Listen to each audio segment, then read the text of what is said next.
and welcome back to Chaotic Vibez Podcast. This is Jen, your host, and I am so super excited this week. I finally get to go on a little vacation to one of my favorite places, which is the beach, and specifically Rocky Point. So I'm super excited for that. I also just came back from physical therapy because my back, I know some of you guys know that my back has been like killing me for the last months. I think it's been like 4 or 5 months. So that was interesting. I learned that my pelvic bone is all fucked up. I learned that I was wandering around with one leg, like it was crooked. So like my leg was one longer than the other one. Now I'm thinking, did I look like I was limping? Like, did I look like I was wobbling? I don't even know at this point, but it was so interesting because they were saying that they suggest for all mothers who have gone, like who have had a baby, to go to a physical therapist because their bones, their joints, the nerves, all of that does not go back to normal by itself, right? So they were, for example, I've had 4 children, and every time that I had when I got pregnant, not only did those muscles that, and I'm sure a lot of people have heard about those muscles separating to make room for the baby, but not only that, your body also sends a hormone to relax the muscles, specifically the muscles in your pelvic area, because they need to open up to have the baby. So whether you had a C-section or not, it still goes through that process. And so those bones don't necessarily come back to the way that they used to be, whether you had a C-section or not, or if you had a natural. Either way, it still went through that process. But it was interesting because he was explaining everything about the bone. There's like a certain part of your pelvic bone that literally does not move very much. It like moves only 8 to 10 degrees. And so when it opens up like that, it doesn't go back to where it needs to be. So mine did not go back to where it needs to be, which is why every time I took a step or anytime I went upstairs or whatever, it was making it more and more crooked. So he fixed it, and I'm sure that every time I go, he's going to need to fix it a little bit again because now it's just used to being that way, I guess. But yeah, it's not a permanent thing. Obviously, it can be fixed with exercises and just being mentally aware that we need to put that back where it belongs. And that was so crazy to me. And I never really paid attention to that, but I can even feel it now when I'm walking, like the difference, or when I'm sitting. I could feel that my pelvic bone is back to having pressure on both of the sides instead of just one side. But that's crazy. I never thought about going to physical therapy just for having a baby. And so yeah, I'm going to be going 2 to 3 times a week for about 6 weeks so I can get all that back and settled. But I did want to have a specific conversation, and just because y'all know I always do laundry. I'm always doing laundry because it never ends with these children. And I like to watch documentaries when I'm doing this. And so I think I've watched like pretty much all the documentaries by now. I've been trying to find new ones, but whatever. The point is, I was watching a couple documentaries about institutionalizing kids. So on one hand, it was a documentary about institutionalizing children who are mentally ill and are now getting out of control. So they are, for example, getting violent with their siblings or with their parents or just self-harming. And that, my friends, broke my heart. It was so sad to see because I can see both sides. You know what I mean? Like, and I understand these parents are just so drained mentally, physically, dealing with these kids that can't help themselves. And it just broke my heart that they had to make that decision about sending them off to be institutionalized, because it does get dangerous. For example, in one of those episodes, the mom was driving, and this kid had DD, which is they have a hard time with authority. So I think it's called, actually, no, it's not DD. DD is what I should have had that one time a long time ago when I got a DUI. But anyways, that's a different story. It's actually ODD, so it's oppositional defiant disorder. And those kids are just like, they are disobedient, but it just is to another level, right? So their behavior is towards all authority figures, and they are just fighting authority, basically. And it just gets out of control. And so these kids have no control over it, honestly, because it is a mix of genetics and also experience or environmental factors. So this kid would mom would be driving down the street and he would be pissed for a reason, whatever the trigger was at that moment, and would pull her hair so hard that her head would whoop back. And at that point, it is dangerous. I mean, they can cause accidents. They can get in an accident. They can, so many things that can happen, but it is actually dangerous to the whole family at this point. And he also would beat up his sister. And that's when it's like, okay, now we got to balance out. Is this going to help anything if he is here not getting the help? Because I'm so sorry, but sometimes one therapy session a week is not going to cut it for some of these children who have extreme cases.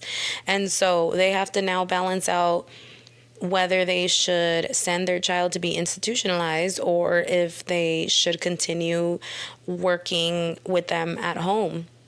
And that's when it gets scary, because now you have to decide whether you trust this institution enough to send your child that way. I mean, we hear so many stories of abuse going on in these institutions, and it does not always happen, right? But if we think about it, we are just handing our child off to a complete stranger, and we are not going to be there to watch them. And that goes along with on another side of this is those kids that are so disruptive, not because of mental disorders, but just simply rebelling against their parents. And then they have these places like Provo Canyon, or I think Paris Hilton was talking about the Provo Canyon. And I know that Bad Baby was sent to Turnabout Ranch by Dr. Phil, actually, when her mom was looking for help because she was out of control. I think it's important to note, too, that these kids that are just out of control may or may not be suffering from mental illness, but also has a lot to do with traumas that happen in their childhood. We don't know what type of trauma, but they are acting this way for a reason, right?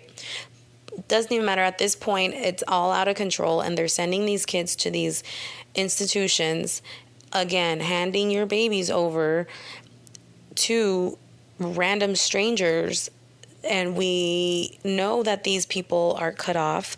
They are not allowed to speak to their parents. They're not allowed to do a lot of things, and we have no idea or control what goes on inside. So I know that Paris Hilton is a huge advocate, and there have been documentaries about her as well, how she mentions that in these institutions there are things like physical abuse, there's people that are being locked in closets, there's people that are being sexually assaulted, and these are kids. These are not adults. These are children that this is happening to. And so the guilt that these parents must have, I don't know what I would do. I mean, knowing that I sent my child to an institution and this happened to them here or there is traumatizing even for me to think about. But that's where they need to weigh, the pros and cons, and it just becomes such like a almost life or death situation, right? We don't know where we're sending them out. You can do all the research in the world and still not know what really happens behind closed doors. So I don't know. I don't know what the correct answer is. I don't know what I would do in that situation. I'm so thankful that I'm not in that situation. But for the people that are faced with those things, I don't know what you would do. Like, I would love to hear what you guys would do in that situation. And I would like to know what you guys think about what the limit was. Like, when would you just say, you know what, enough is enough? Like, what is that line that defines, okay, this needs to be escalated to a professional setting? But back to the institutions, I think it is so sad. And I know that this is not, like, I don't think that there's a person that just makes these buildings and is like, this is my intention. I just want to take advantage and abuse these children. I don't think that's it at all, right? There's just a lot of things that are put into play, and it becomes like a power balance. And I think that that's what leads these people to take advantage of the situation that they're in. But it is so sad that these parents are being sold this great idea of send your child here and we are going to make them better people. And what happens is that the one that I was watching, the documentary, they were saying that they would sign paperwork, do all the paperwork. These teenagers wouldn't even know what was going on. And they would come in the middle, and this is the Provo Canyon, the one that Paris Hilton was talking about. They would come in the middle of the night and basically kidnap the teenager. They'd go in the room. The kid doesn't know what's going on or what is about to hit him. They storm in there, grab the child, and just immediately pluck them out of bed and take them to this random car. All the while, this child is probably now traumatized because of the fact that he just been woken up. Can you imagine? Can you imagine, like, being asleep, comfortable in your bed, all of a sudden, people you have no idea who they are come and snatch you out of bed? That in itself is terrifying. And then being pulled out of your room while your parents are watching. You can see your parents there and you are screaming. I can't even imagine. I'm sure the child is screaming, asking for help, calling for their parents, and they're not doing anything about it because they've already signed them over, right? And so they're taking them out, putting them in this random car that who knows they've never seen before, and that's it. They're taken to these institutions. And for a lot of those institutions, they're not allowed contact with their parents in the first few months or however amount of time. And that is so scary as a child, to be basically kidnapped and now no longer allowed to have contact with the parents. I mean, that parent is supposed to, since they were born, they were supposed to be their safe place. Somebody you trust with your life because they gave you life.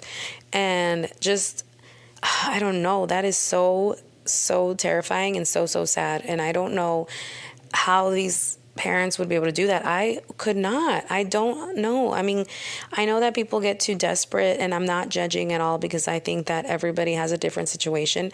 I just personally, maybe because I haven't hit that level, but I don't know if I could watch my child be dragged away like that, kicking and screaming, and me be okay with it. I mean, I cry after I yell at my own kids, and now they're crying and I'm crying too. Like, I don't know if I can handle that type of situation or stress. And so there's two different scenarios like we talked about, right? One is the side that is mentally ill.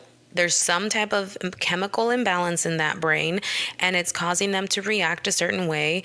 And many times, even though they know what they are doing, they cannot control it. They are reacting just by impulse or by whatever controls their reactions. But those children are now going through this trauma of, why am I being punished for something that I cannot control, right? For the kids that are rebelling, I do want to make a side note and say that a lot of times when they are out of control like that, the majority of the time it's because of trauma. And I do want to mention something about trauma because I just learned about that this week. Trauma is not the actual thing that happened. Trauma is how the person responded to that incident. So, for example, we can have two people with the same situation happen to them, and their reactions will be completely different. And so there is no way to compare traumas, and there is no way to decide which situation is more traumatic than the other, because different people will react to different situations differently. And so whatever the case may be, these kids that are so out of control, the majority of the time, they are going through something. Something happened to them that led them to start behaving in this way. So that was my little side note. But let's think about these children. So not only are they already going through whatever they're going through, but now they have to go through the trauma of the scare that they just went through. And I would not be able to trust my parent after that. That is a broken trust right now in that moment. Screaming and crying for your parents to help you and them not help you is heartbreaking. So now let's just add that to the pile of traumas that's going on in their bodies, in their brains. Not only that, but then these documentaries talk about how they go there and they are ripped from every privilege, right? They are ripped from the privilege. It's not even a privilege. I wouldn't even call it privilege. Just the basic needs of talking to your parents, feeling that security. I've seen documentaries that talk about using food as a way to discipline. I've seen documentaries that talk about locking these children in closets. Can you imagine? It's already been proven that being in isolation, even in the prison system, is damaging mentally. It's so damaging to be in an isolation. They go crazy. And now put these kids that already went through trauma, that are going through trauma in that moment from being separated from their parents. Now let's lock them in this closet and as a form of punishment. And we're going to make them better that way? Absolutely not. So it's just all those things that are, I get that there are different forms of discipline and parenting. But if we really think about this,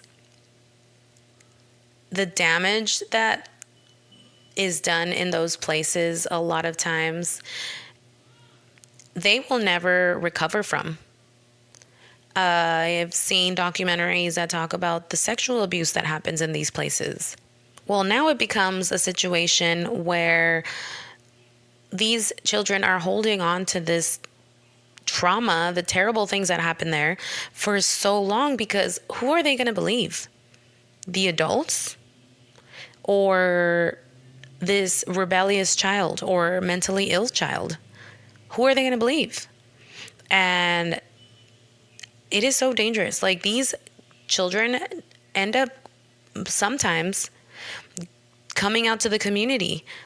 Can you imagine such a disturbed child growing up? It doesn't just flip a switch and now they're better because they're adults. On the contrary, they actually turn into disturbed adults. So now these are people that are walking around us, and we see the news. We know how that turns out. So I don't know, man. It's hard. It's a hard decision to make, and I understand both sides. I understand the need to institutionalize, but I also understand how scary it can be to make that decision. And I don't know what needs to be done. I really don't know how to make it better, but we all know that something needs to be done. You want to know what else is traumatizing is that as we're parenting, as we're going through our parenting stages, right, from infant to toddler to kid to teen, it really just gets more traumatizing as you go, because I actually posted about my son's birthday, his 15th birthday, and I asked for advice, right? Some of the advice blew my mind because it made me think about things that I had never thought of. So I'm like, oh, great. That's another terrifying thing to think about. So let me just be more paranoid than I already am. But for real, there's so I feel like there's like a never ending list of things that are so scary to think about when it comes to your teenagers. So I went down this rabbit hole, right, of like what to do in these situations. So I pulled up a list of like parenting ideas or parenting hacks that you can use. And one of them I thought it was a really good idea, was the emoji, like a random emoji hack. So for example, we were talking about you can't supervise your kids 24/7, right? I don't do sleepovers, but I have done them. Like my daughter has gone to a friend, but I don't prefer it. So I try my best to not let them go. And if it's somebody that I know closely and I know who's going to be there and things like that, then I do. But I'm definitely cutting back on them because it scares me, right? So this whole hack is about when your child is out of your house and they are put in an uncomfortable situation. So let's just pretend my daughter goes to a sleepover and somebody there is making her feel uncomfortable, right? They have phones, but sometimes it's just embarrassing or even intimidating to text in front of the other person or call and say, hey, mom, pick me up. Like they don't want to do that, right? Because we know teens. They want to be the cool kids. They don't want their other peers to think badly of them or whatever the case may be. So this hack was saying to have a certain emoji that you don't normally use.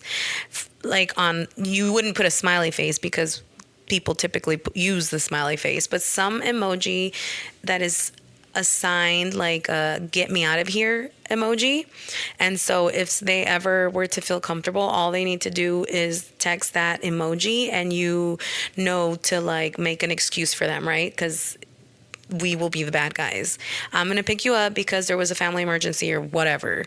And you get them out of that uncomfortable situation. And it's so comforting to know that you have that, but also for the child to just be able to have that safety net and not feel like they can't use it because it's going to make them look bad.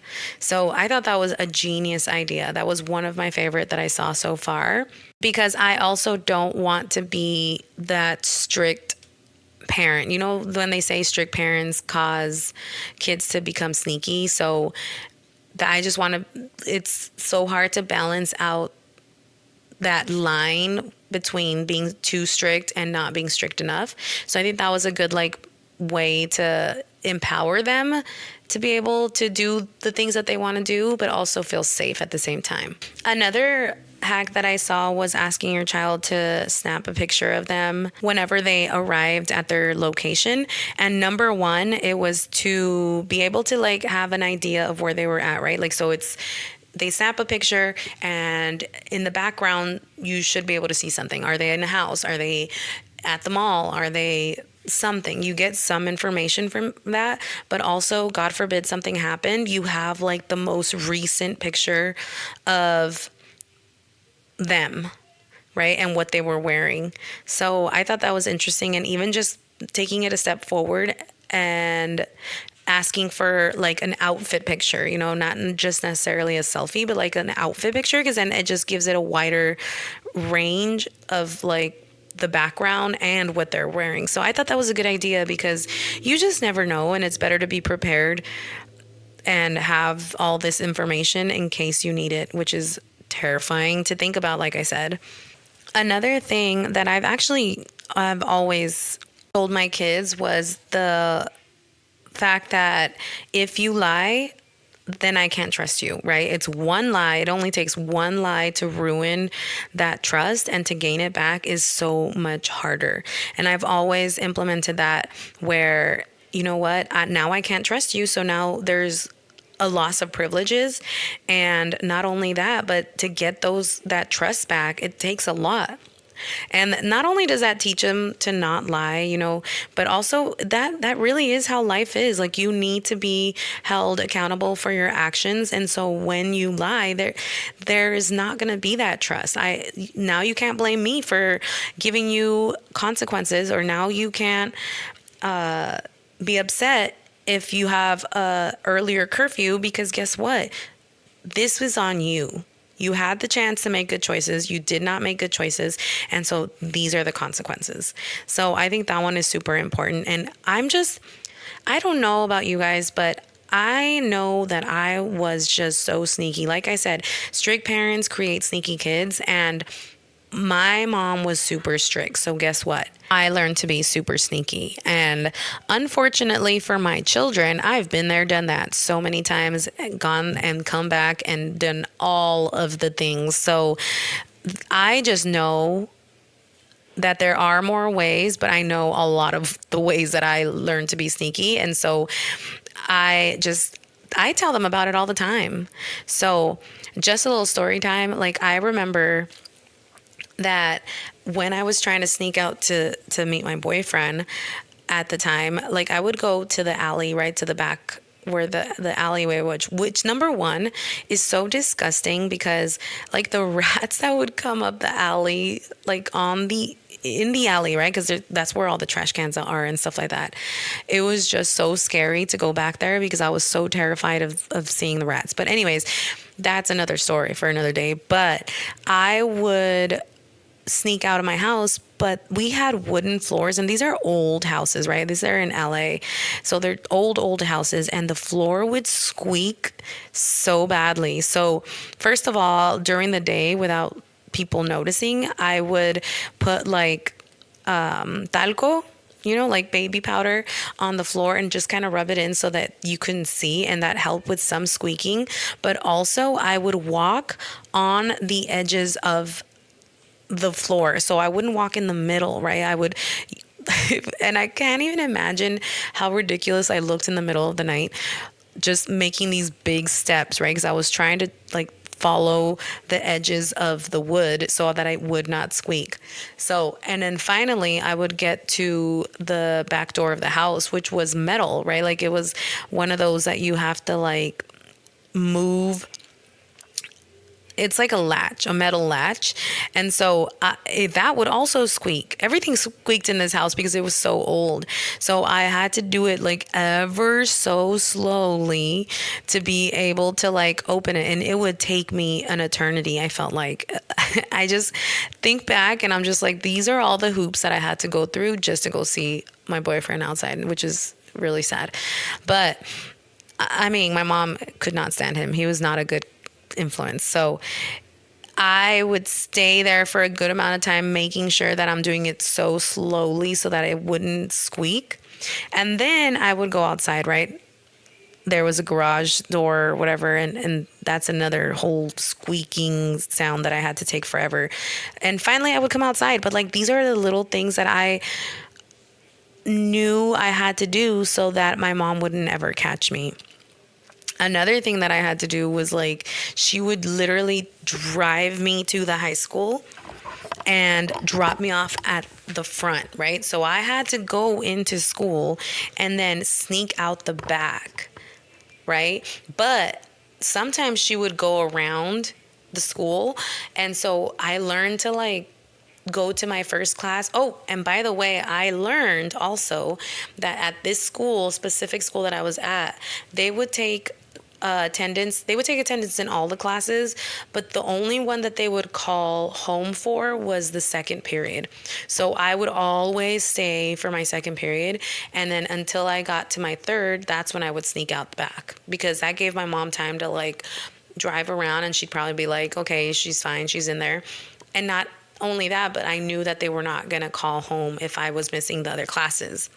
Ridiculous. I know. How I found these things out, I don't even remember, but these are the sneaky situations that I used to figure out.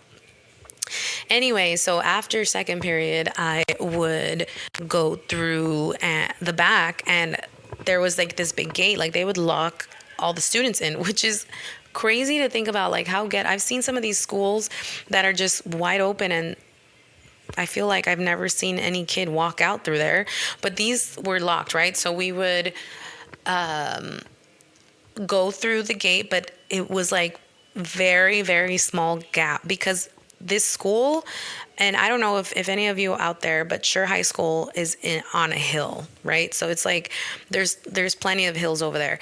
And so the gate would close, but there was like a gap, just enough space for me to like army crawl out of the gate.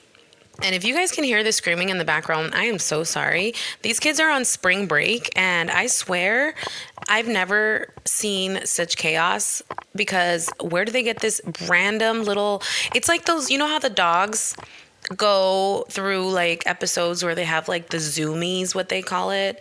I promise you, my children have the same thing.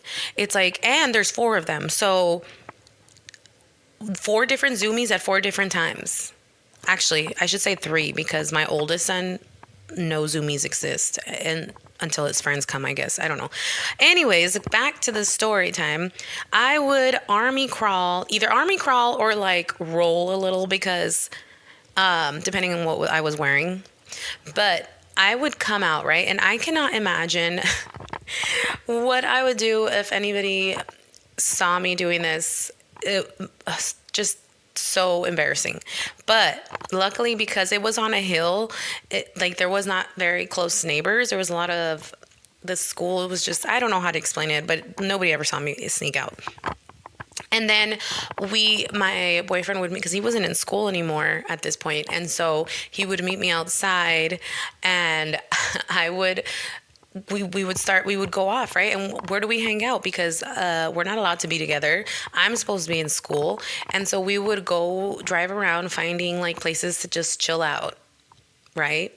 In one occasion, it turned out to be like there was a bunch of houses, and then there was this like random little spot where there was like a utility box or something. I honestly don't even know what that was, but we would go behind this utility box. It was huge. It was like a big utility box. I'm sure it was like electricity or something.